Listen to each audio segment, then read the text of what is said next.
Hello, beautiful souls. Hello, beautiful souls. Welcome back to my channel. I hope you guys are doing well. I'm so sorry about the previous video. I realized that my mic, was a bit further away. So I hope you can hear me loud and clear this time round. And I hope today today is going to be a good one. All right, so today's teaching is one that every single one of us as divine feminines, we have felt it in our bones. Rejection from our beloved divine masculine. And now I want to say this clearly at the start. What we call rejection is never actually rejection. It is a distorted mirror of his own wounds. But when you are the one holding the heart, when you are the one showing up, it can feel like abandonment.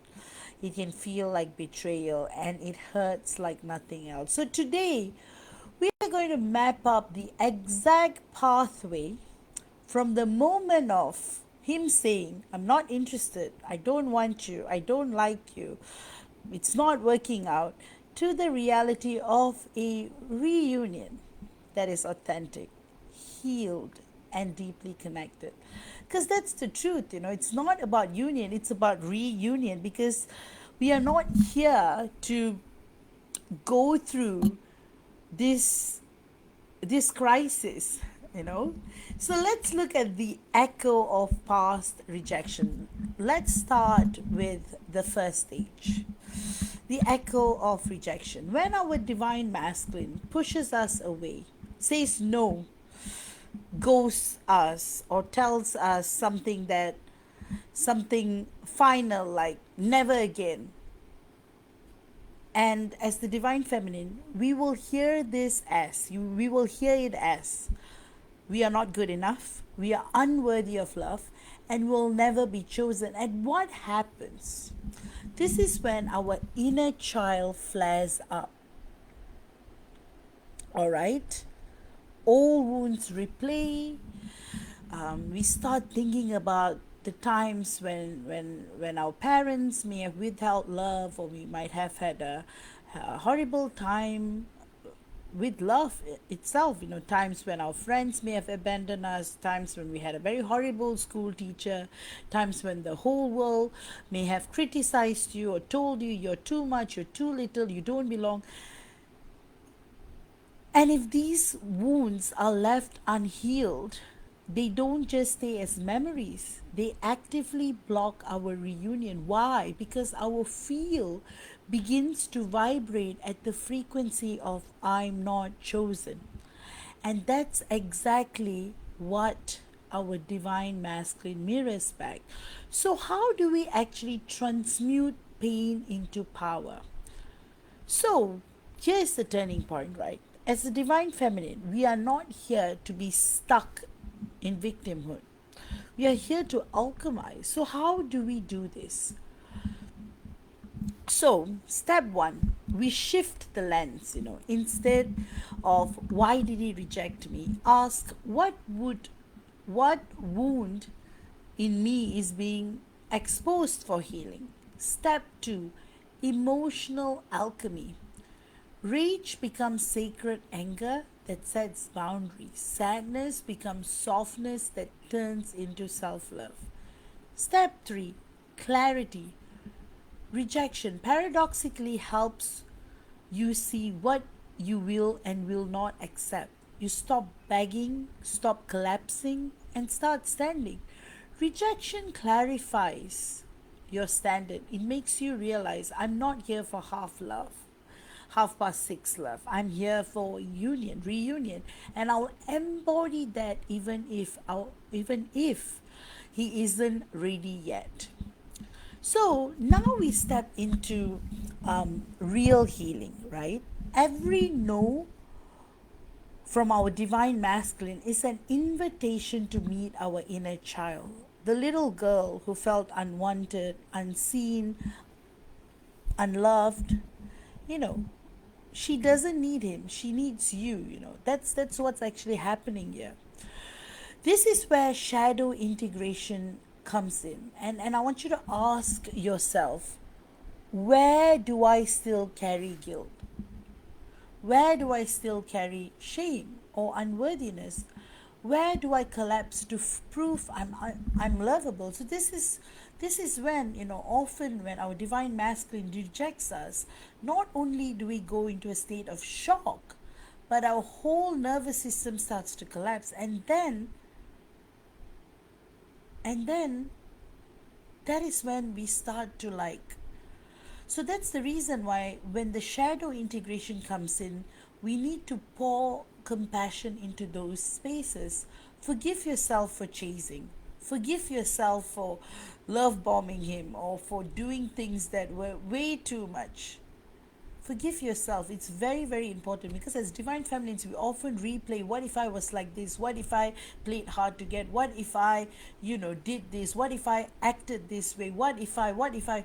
Forgive yourself for all of those things, and forgive your divine masculine for running, because underneath, both of you were terrified. We are often so terrified when that happens. And as we heal as divine feminines, when we heal ourselves, something powerful happens. Our field changes. We no longer vibrate at pick me, choose me. We vibrate at I am whole. And wholeness is magnetic. It naturally calls in the balanced masculine. So let's look at the blueprint for authentic reunion. Reunion is not just our divine masculine knocking on our door one day. Reunion begins in the blueprint of our energy. So ask yourself, what are my conscious intentions for this connection? Am I ready for a partnership that is balanced, respectful, and evolved? Am I prepared to give as much as I long to receive? Because here's the truth. The field always restructures before the physical contact. So you will feel the shift inside. You'll feel the pull, the opening, the softening, and that's the energetic precursor to the phone call, to the message, to the meeting. So instead of waiting for your divine masculine, start preparing the blueprint now. All right? So finally, let's talk about reunion itself. When our divine masculine returns, it's not the time to forget everything that you have learned and collapse into old patterns. Reunion is about practicing boundaries, saying no when something feels off, communication, speaking truth, not suppression, celebration, acknowledging how far we have both come, how far you have both come. And here's the secret: reunion isn't about going back to how it was before the reaction. It's about creating something entirely new. And this is what I always tell my clients. It's not about how it was when it's about totally creating something entirely new, because we are vibrating from a new stream of consciousness and vibration. So the rejection was not a mistake, it was the fire that burned away the illusions. The reunion is the rebirth that grows in truth. So celebrate that. Celebrate the alchemy. Celebrate the fact that the deepest wound becomes the pathway to the most authentic connection you will ever know. So see it this way, all right? Our divine masculine did not just reject us. He rejected the parts of himself he couldn't face. And what happens to us? We choose to heal, to rise, and to embody wholeness. That's why reunion isn't a question of if, it's a question of when. So it's so important to stay in our power, to stay in our love, and to remember rejection was always the doorway to reunion. So, in part one of this discourse, we trace the arc from the pain of rejection to the inner alchemy that creates readiness for union. Now, in part two, we're going to deepen that journey. We will go behind the scenes of our divine masculine's rejection. Look at what's really happening in his psyche and uncover the field mechanics, the field mechanics of reunion that no one talks about, right? So let's talk about our divine masculine's hidden rejection story. And here's the truth: when our divine masculine rejects us, he's actually rejecting his own mirror, because we represent everything he secretly longs but doesn't yet feel worthy of. That's why when our divine masculine meets us for the first time, everything he does is from being spontaneous. The meetings, the conversations that go on forever, the joy, the happiness, the level of comfort, right? Because our presence exposes his hidden shame. Our love threatens his fragile independence. Our devotion feels dangerous because it asks him to show up authentically, with authenticity. So that's why he's not interested. It's not really about you. It's about his fear of collapsing into intimacy before he's ready. And that's why I always say, think about the conversations that you have had with your divine masculine. Keep going into them, and then you will notice that there's a lot that he's actually saying. It's just because when we are in a wounded feminine stage, we're in the stage of performing, we often tend to overlook those things. We only focus on what we want to hear. But when we actually look back, and when we look back at every action and every aspect of the journey, you will start to realize that, hey, he was actually saying a lot of things, but we were just not listening. So that's the reason why our no is not really about his no is not really about you. It's about his fear of collapsing into intimacy before he's ready. And this kind of intimacy is scary. Just imagine, he has only been with surface level people before. He has only been with women who mistreat him. He has only been with individuals who have used him. So suddenly you come in and you are like a breath of fresh air. You're walking on sunshine. He's like, there's something wrong. This can't be true. Why do I feel so comfortable around her? Why do I keep wanting to see her? Why do I keep wanting to spend time with her? I need to cut her off. See, this is what he's thinking about. So it's about his fear of collapsing into intimacy before he's ready. And here's the paradox: the more powerful our bond, the more violent his retreat can look. Not because he hates you, but because he cannot handle what's waking up with you really means. Truly, often in all of our experiences, it's our divine masculine goes through this phase where he's just not able to understand what's going on. He's not able to figure out what's going on. He's trying to make sense of it all. So the initial stages are like, what do you call, the bubble phase, where he's totally not thinking. He's just responding from the soul level. And when once he realizes, hey, my weekends are changing, I'm no longer thinking about meeting my friends anymore. I'm just wanting to be with my divine feminine. And that's when the noise starts. His friends would start thinking that as the divine feminine, we are being controlling, or we are taking away his time.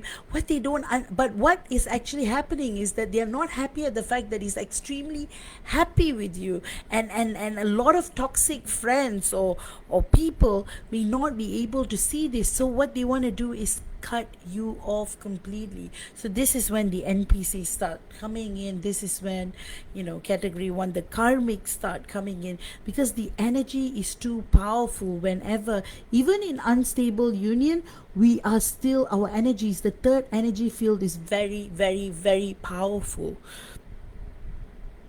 So that's the reason why, I'm going to talk about the our feminine's field shift, like what's happening. So how does reunion happen? So it doesn't start with this decision, it starts with our field shift. Think of it this way: in the beginning, you were radiating pain, need, and longing. You were probably like complaining to him, saying that you're feeling this way, you're feeling insecure about, a lot of stuff. So you were radiating pain, you were radiating neediness, you were radiating, some kind of like power over him and longing. So he feels that as pressure. Our divine masculine actually feels that as pressure, and he pushes him away further, especially when you call him out on it. The more it scares him, the more it pressures him. So after healing, when we radiate self love, radiate peace and wholeness, our divine masculine feels that as safety, and it begins to pull him back. You see where I'm coming from? This is why reunion is not about waiting for him to text. It's about becoming the frequency of the women he cannot resist returning to, because we embody the balance that his soul secretly craves. So that's why I wanted to talk about the stages of reunion. Let's break it down into stages on a monadic twin flame path. The first stage is the silent pull. Before contact, he will feel you differently. So dreams, sudden thoughts, even jealousy triggered by your growth, or fear, what if you're with someone else, or something like that, or just seeing you vibrating. Often this is the time, as divine feminines, we are shining in some way or another. So that's what triggers him a lot. It's jealousy, everything. Second, the internal collapse. His ego stories about you being too much or not right, about what his friends said about you, or what other beings or NPCs might have said, will no longer hold. They will collapse under the weight of truth. Number 3, the outer reach. He will test the waters with small contact. So it might be a message, it might just be testing the field. If you have been blocked, he might unblock you and see how you're reacting. Is your energy too much? Or it could start with a message, a question, a neutral topic, or he might try to come in through family or friends, mutual friends, or someone, right? And number 4, the bridge moment. This is where you hold steady. As divine feminines, this is where it's so important for us to hold steady. Don't collapse back into chasing, because at this stage it's very, very, very, very tempting to chase, because it's like, or to react, or to push our divine masculine away. So this is the crucial moment, the bridge moment, because if you were to either go back into chasing, or if you go back into pushing, then you're going to start all over again. So show your divine masculine you've changed by how you stay. All right. And finally, the authentic reunion, the stable union that I keep talking about, when both of you meet in a space of self-respect, forgiveness, and new blueprinting. So this is not about blaming or talking about the past, because if those come in, then you're going to go back, to the pulling and pushing and chasing and all of that. So this is really, it's about authenticity. It's about saying that, hey, it's more about being in a state of calm and peace. That's why I'm mentioning here very clearly self-respect. This is a place where you're not overly forgiving him for his behavior, but at the same time, you are meeting him in a place where I accept what you have done. I accept your forgiveness. I accept that the past is the past, and now let's build a new future together. That's the new blueprinting I'm talking about. So that's why this authentic reunion phase is very, very, very important. From my own experience, really, when we are ready, only when we are ready, this stage will even appear before us. And honestly, when my DM came back, I was past that stage where I wanted to confront him, I wanted to call him out, because it was just a place of calm. So that's why, these three key things: self-respect, forgiveness, and new blueprinting. So we got to be in that space. So that's why feminine readiness, it's the true magnet. Reunion is not automatic. It requires us, the divine feminine, to stand in readiness. And readiness looks like this: clear boundaries. All right, this is where I was going to come into, right? Clear boundaries. I love you, but I won't abandon myself for you. I won't lose myself for you anymore. So saying this out clearly: I love you, I honor you, I respect you, but I won't abandon myself for you. Number two, embodied wholeness. You're not waiting to be completed, you're already complete. Thirdly, forgiveness without collapse. You forgive the past, but you don't erase your standards. This is very, very, very, very important, guys. I can't emphasize on this. So this energy tells our divine masculine that we are no longer asking him to save you. You are inviting him to meet you, and that's when his soul breathes. That's when reunion becomes inevitable. So when he comes back, everything will feel both familiar and new. But here's the key: don't replay old scripts. Instead, keep communication open and honest. Celebrate the progress both of you made separately. Genuinely catch up, genuinely ask him genuine questions like, hey, how are you doing? Like, how has it been? Like, example, you in separation for 3 years. Genuinely, of course, there'll be old wounds, but there might be old wounds, but the way you handle it will be different, because the vibration is often 5D and above. So it's not about you accepting. It's more about us transcending and accepting the new reality. You see where I'm coming from, right? So it's like, that's why the clear boundaries are very, very, very important. And forgiveness without collapse is also very, very important, because we're forgiving the past. Our DM, both as the divine feminine and our divine masculine acted the way we have acted. There are reasons for that. So when we honor that, and when we realize that, and when we release that, then we are setting new standards. Because, let me be very, very, very, very, very clear. All right? Very clear here. When he comes back, everything will feel both familiar and new. And what do I mean by that? Don't replay old scripts. So instead, like I said, keep communication open and honest. Celebrate the progress both of you have made separately.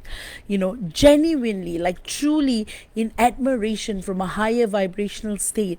And finally, focus on building something new, not resurrecting the past. The past is the past. And if you want to go down that rabbit hole, it's forever.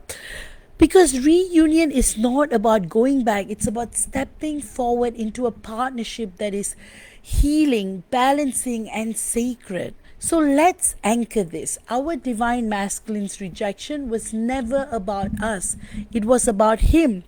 Our healing wasn't just for survival. All right? Let me say that again. Our healing wasn't just for survival. It was the field preparation for reunion. And the reunion itself, it is not a return of what was lost. It is the birth of what you always came here to build together. So remember, the wound is the womb, and every no was secretly coding you from the most powerful yes of your life. So that's why, guys, I hope you feel inspired by today's discourse, and give it a moment and think about it, right? Take a moment and take the pause and think about the rejection phase and how that is the phase that moves us into reunion. All right, with that, I hope you've enjoyed the discourse, and see you all again with another discourse. And I hope you guys can hear me clearly. I've literally held the mic closest All right, then. See you all again. Bye bye.